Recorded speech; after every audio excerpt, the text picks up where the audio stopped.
Okay, so the last video that we're gonna do to demonstrate the auto tools on the new GE machine is one more cardiac application.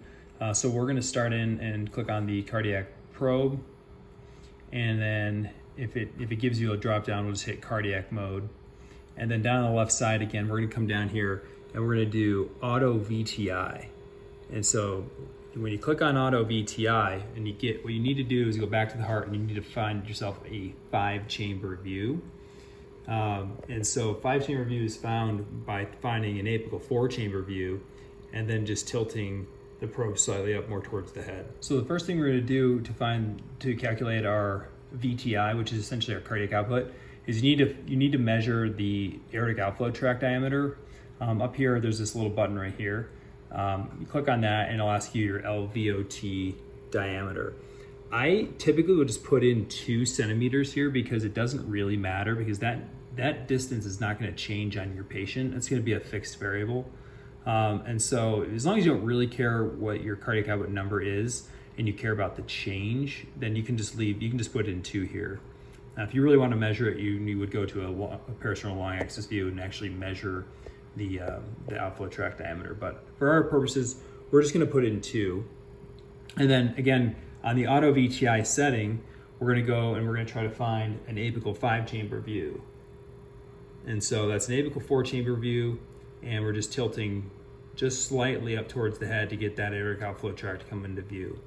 And so as we sit here, when it turns green, it's giving you good numbers. It's automatically finding that spot. I'm not doing anything on the screen.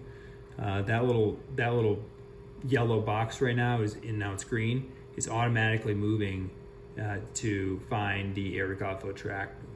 And so once I find it and get it kind of into view there, it's going to pop out some numbers. So on the side of the screen here, it's going to tell me real time my heart rate and my cardiac output. So right now he's doing 2.7, 2.9.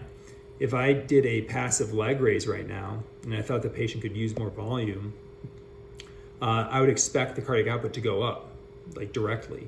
And so I could do that real time here.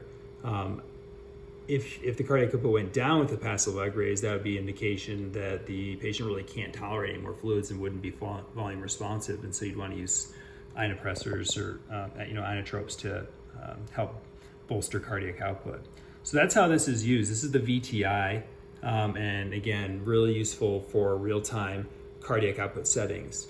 Another really cool thing is you can click on VTI trending, and it'll give you you can track the VTI over a course of time. So we can go back and find the old settings or the old cardiac output, do a fluid challenge or do vasopressors, then come back and look at it again, and it'll actually give you a graph of if it's going up or down, which is again kind of a really sweet tool to use. So anyways, that's the VTI setting and the last of our auto tools on this machine.